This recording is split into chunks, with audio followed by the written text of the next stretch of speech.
Friends, welcome back to my channel. आज एक और वीडियो आपके साथ में शेयर करने के लिए आई हूँ। जो लोग फर्स्ट टाइम मेरी वीडियो को देख रहे हैं, मैं आपको बता देना चाहती हूँ, छोटी छोटी स्टोरीज़, पैराग्राफ, ऐसे मैं आपके साथ शेयर करती रहती हूँ, जिनसे हम काफ़ी सारे न्यू वर्ड सीखते हैं, अपनी स्पोकन इंग्लिश को इम्प्रूव करते हैं। साथ ही जो भी ग्रामर दी जाती है, मैं कोशिश करती हूँ कि ईजी वे में आपको एक्सप्लेन कर सकूँ। सो येस, आज जो मैं स्टोरी आपके साथ में शेयर करने वाली हूँ वो है a tale of two birds. Okay, a tale. Tale means क्या होता है? टेल मीन्स होता है कहानी, एक कहानी। ऑफ मीन्स होता है काकी के, कहानी की। टू वर्ड्स, दो चिड़िया की कहानी। ठीक है, दो चिड़ियाओं की कहानी, ये हमारी स्टोरी का टाइटल है। स्टार्ट करते हैं रीडिंग और देखते हैं आज की स्टोरी में हम क्या क्या चीज़ें सीखने वाले हैं। In a big forest a mommy bird and her two new babies lived in a nest high up in a tall tree. पूरा सेंटेंस हमने रीड कर लिया, अब इसकी हिंदी देखते हैं। In a big forest, in means होता है मैं, अ मीन्स एक, बिग मीन्स बड़े, फॉरेस्ट मीन्स जंगल में, एक बड़े जंगल में।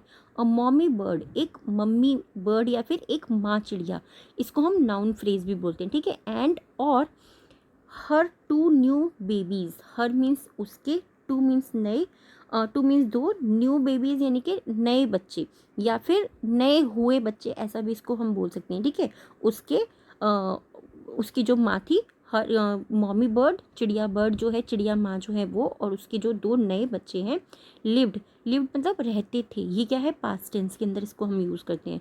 इन अ नेस्ट, एक नेस्ट में रहते थे, इस एक घोंसले में रहते थे। High up, high up means होता है ऊंचाई पर, ऊंचाई पर। इन मीन्स में, अ मीन्स एक। Tall tree, tall tree means एक बड़े या फिर एक ऊंचे पेड़ पर। तो पूरा हमारे सेंटेंस की इसकी हिंदी क्या बनेगी? इन अ बिग फॉरेस्ट, एक बड़े जंगल में, अ मॉमी बर्ड, एक माँ चिड़िया और उसके दो बच्चे, एक ऊंचे, हाई अप मीन्स एक ऊंचे, एक ऊंचे जो लंबे पेड़ के घोंसले पर रहते थे, घोंसले पर बने हुए पेड़ पर रहते थे simply. But one stormy day, lightning, thunder, and heavy rain caused the tall tree to fall. But means क्या होता है? बट मीन्स होता है लेकिन। ठीक है, और ये क्या है? ये हमारा कंजक्शन होता है, सेंटेंस को जोड़ने का काम करता है। ठीक है, कंजक्शन होता है। तो वन, बट लेकिन, one stormy day, one stormy day, one means एक, स्टॉमी डे, स्टॉमी डे मतलब क्या होता है? तूफानी दिन, एक तूफानी दिन। Lightning, thunder and heavy rain. Lightning मतलब क्या होता है? लाइटनिंग मतलब होता है बिजली का चमकना। थंडर मीन्स होता है गरजना, एंड और हैवी रेन और तेज बारिश। लेकिन एक तूफानी दिन पर तेज बिजली का चमकना, थंडर मीन्स गरजना, और हैवी रेन और तेज बारिश जो थी, कॉज्ड वो कारण बनी, the tall tree to fall, the tall tree to fall. Tall tree मतलब जो लंबा पेड़ था, टू फॉल मतलब गिरने का।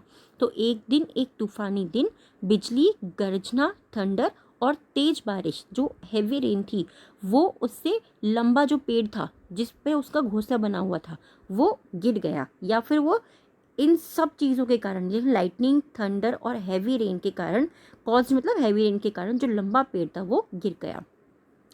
सैडली, सैडली मीन्स क्या होता है? सैडली मतलब होता है दुखी भाव से, इसको हम एडवर्ब बोलते हैं, चीज़ ध्यान रखिएगा। ठीक है, छोटी छोटी सी चीज़ें होती हैं ग्रामर के अंदर, जिनको हम ग्रेजुअली सीखते जाते हैं, तो ये हमें अपने आप याद हो जाती हैं। सैडली, सैडली मतलब दुखी मन से या दुखी बात है, या दुखतः, दोनों ही हम बोल सकते हैं। The mommy bird, the mommy bird didn't survive. Mommy bird जो थी, मॉमी बर्ड यानी कि जो माँ चिड़िया थी, डिडंट मतलब नहीं थी, सर्वाइव मीन्स होता है जीवित रहना, जो माँ चिड़िया थी वो जीवित नहीं रह पाई थी। डिडंट का यूज़ करा है यहाँ पे क्योंकि पास्ट टेंस हो रहा है, और इसको हम पास्ट इंडेफिनिट टेंस के अंदर डिड नॉट का यूज़ करते हैं। ठीक है, जो माँ चिड़िया थी वो जीवित नहीं रह पाई थी। The powerful winds scattered the two baby birds in different directions. The powerful winds, powerful means क्या होता है? powerful means होता है शक्तिशाली। ठीक है, विंड मतलब हवा, तो ये क्या हो गया? पावरफुल मतलब हमारा एडजेक्टिव होता है और विंड नाउन होती है। ठीक है, तो जो पावरफुल विंड थी, जो तेज हवा थी, वो स्कैटर्ड, स्कैटर्ड मीन्स क्या होता है? स्कैटर्ड मतलब उड़ा देना या किसी चीज़ को बिखेर देना। ठीक है, उसने उड़ा दिया या फिर बिखेर दिया। द टू बेबीज, जो टू बेबी बर्ड्स, जो दो नन्ही चिड़िया थी या जो दो नई या छोटी जो चिड़िया थी, in different directions, in means में डिफरेंट डायरेक्शंस, डिफरेंट मीन्स अलग अलग, डायरेक्शंस अलग अलग दिशाओं में। तो जो तेज हवा थी, जो पावरफुल या शक्तिशाली जो हवा थी, उसने दोनों चिड़िया के बच्चे को अलग अलग दिशाओं में बिखेर दिया, स्कैटर्ड कर दिया। ठीक है, ये जो वर्ड है ना, इसको याद रखने वाला है, ये स्कैटर्ड। स्कैटर्ड मतलब बिखेर देना या फिर अलग अलग कर देना। One of the baby bird landed near a cave, one of the baby birds यानी कि जो दो चिड़िया के बच्चे थे उनमें से एक, इसको याद रखिएगा, इसको हम नाउन फ्रेज भी बोलते हैं। ठीक है, one of the baby bird, चिड़िया के जो बच्चे थे उनमें से एक, landed near a cave. Landed का मतलब क्या होता है? लैंडेड का मतलब होता है पहुंचना या उस जगह पर पहुंचना। तो वो जा गिरा या फिर उतरा, तो क्या है? नियर अ केव। जो एक बचा था वो केव के पास में जा उतरा या केव के पास में जा गिरा, दोनों आप बोल सकते हो। which was the hideout for a bunch of bad guys called robbers, which जो कि was means था, जो कि था the hideout मतलब ये छिपने की जगह या फिर अड्डा था। for a bunch of bad guys, for means के लिए, a bunch of bad guys इनके बुरे लोगों के लिए, इसको हम नाउन फ्रेज करते हैं, for a bunch of bad guys. ठीक है, for a bunch of bad guys, जो बुरे लोगों के छिपने के लिए, हाउड आउट मतलब हाइड आउट मीन्स छिपने के लिए, वो बुरे लोगों के छिपने के लिए वो जगह थी। कॉल्ड रॉबर्स, जिसको रॉबर्स पुकारती है, फिर जिन्हें डाकू कहा जाता है। तो जो चिड़िया का जो एक बच्चा था वो कहाँ था? वो एक गुफा के पास में जा गिरा, जो बुरे लोगों के छिपने की, हाइड आउट की जगह थी, जिनको डाकू कहा जाता था। ठीक है, सिंपल। द अदर मीन्स जो दूसरा बच्चा था। द अदर मीन्स क्या होता है? दूसरा या फिर अन्य। ठीक है, सो दूसरा क्या था?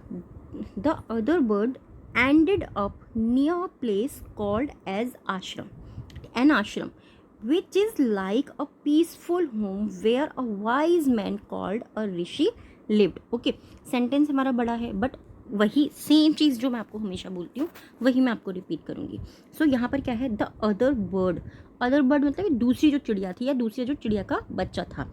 एंडेड अप मीन्स क्या होता है? एंडेड अप जो है फ्रेजल वर्ब होती है और इसका मीनिंग होता है किसी स्थान या फिर किसी स्थिति में पहुंचना। ठीक है, तो वो जो है कहाँ पर पहुंच गया? किसी स्थान पर पहुंच गया। नियर अ प्लेस एक जगह के पास में, और इसको हम प्रीपोजिशनल फ्रेज बोलते हैं। ठीक है, नियर अ प्लेस, ये चीज़ याद रखिए। छोटी छोटी सी चीज़ें होती हैं ग्रामर के अंदर और ग्रेजुअली इनको हम इम्प्रूव करेंगे। ठीक है, कॉल्ड जिसे बुलाते थे या जिसको पुकारते थे, एंड आश्रम जिसको आश्रम कहा जाता है। ठीक है, विच इज़ जो है like a peaceful home, which is जो है लाइक की तरह, और पीसफुल होम एक पीसफुल होम की तरह है, जो एक शांतिपूर्ण घर की तरह है। वेयर जहाँ वाइज मैन, वाइज मतलब बुद्धिमान, मैन मीन्स व्यक्ति। ठीक है, मैन मीन्स आदमी होता है, हम लोगों को ये पता है, बट यहाँ पर मैन मीन्स व्यक्ति भी होता है। कॉल्ड जिनको पुकारते हैं, और ऋषि लिव्ड, ऋषि मतलब जिनको ऋषि पुकारते हैं, लिव्ड रहते थे। तो ये जो पूरा हमारा सेंटेंस हो गया क्या? जो दूसरी चिड़िया थी, जो अदर बर्ड जो थी, वो कहाँ, जो दूसरी चिड़िया थी वो एक ऐसी जगह के पास पहुंच गई जिसको आश्रम कहा जाता है। ठीक है, कॉल्ड एन आश्रम, जिसको आश्रम कहा जाता है। विच इज़ लाइक अ, जो बिल्कुल ऐसी थी जैसे कोई एक शांतिपूर्ण घर होता है, जैसे कि एक शांति से भरा हुआ घर होता है, जहाँ वाइज मैन बुद्धिमान लोग रहते थे और जिन्हें ऋषि कहा जाता था। बहुत ही सिंपल वे में। सो आगे रीड करते हैं। So the two baby birds were separated, the two baby birds जो तो चिड़िया के जो दो बच्चे थे, दोनों जो बच्चे थे, वर मीन्स थे सेपरेटेड। सेपरेटेड मीन्स क्या होता है? सेपरेटेड मीन्स होता है अलग हो जाना। ठीक है, वर सेपरेटेड ये पैसिव वॉइस बनता है हमारा पास्ट इंडेफिनिट टेंस का। कैसे पता लग रहा है आपको? ऑलरेडी मैं आपको ये चीज़ बहुत बार बता चुकी हूँ। वॉज और वर के साथ में, व्हेन यू सी वॉज और वर, वॉज और वर के साथ में जब आपको दिखाई देता है ना कि इस तरीके से थर्ड फॉर्म का यूज़ हुआ है, तो ये जो है हमारा क्या बन जाता है? ये हमारा पास्ट इंडेफिनिट टेंस का पैसिव वॉइस बन जाता है। तो वो जो दोनों चिड़िया के जो दोनों बच्चे थे, वो बच्चे अलग हो गए, सेपरेट हो गए। द फर्स्ट बेबी बर्ड जो पहला बच्चा था उसका, now grown up made a home on a tree. Now अब ग्रोन अप मीन्स बड़ा हुआ या बड़ा हो गया था। Made made a home on a tree, उसने घर बनाकर, कहाँ पे घर बना करके, पेड़ के ऊपर, पेड़ के ऊपर घर बना करके वो जो है अब वो बड़ा हो गया था। Near the robbers cave, near means पास में, द रॉबर्स केव जो डाकुओं का जो गुफा थी उसके पास में वो घर बना करके बड़ा हो गया। अब मतलब डाकुओं, जहाँ डाकू रह रहे थे उसके पास में ही उसने अपना पेड़ पर घर बनाया और अब वो वहीं पर बड़ा हो रहा था। द सेकेंड बर्ड, जो दूसरा बच्चा था, ठीक है, जो दूसरी चिड़िया थी, बिल्ट बनाया अ नेस्ट, उसने अपना घोंसला बनाया near the rishi's peaceful home, near means पास में, द ऋषिज जो ऋषि थे उनके पीसफुल होम, उनके शांतिपूर्ण घर के पास में उसने अपना घर बनाया जो दूसरा बच्चा था। After a while, after a while क्या होता है, देखिए ये जो वर्ड्स होते हैं ना, कुछ समय बाद, आफ्टर अ वाइल मीन्स कुछ समय बाद, इनको हम क्या बोलते हैं, इसको हम एडवर्बियल फ्रेज बोलते हैं, ठीक है। आफ्टर अ वाइल, थोड़ा समय बाद या कुछ समय बाद, they both become big birds, they means way, both मतलब दोनों, बिकेम मतलब बन गए, बिग वर्ड्स वो दोनों जो है बड़ी चिड़िया बन गए। अब इसका पार्ट 2 है ना, बहुत जल्दी मैं आपके साथ में शेयर करूंगी। ये स्टोरी अभी तक आपको कैसी लगी है प्लीज़ कमेंट बॉक्स में ज़रूर बताइएगा। नेक्स्ट वीडियो के लिए वेट कीजिए, मैं बहुत जल्दी आपके साथ में शेयर करूंगी। Thank you so much.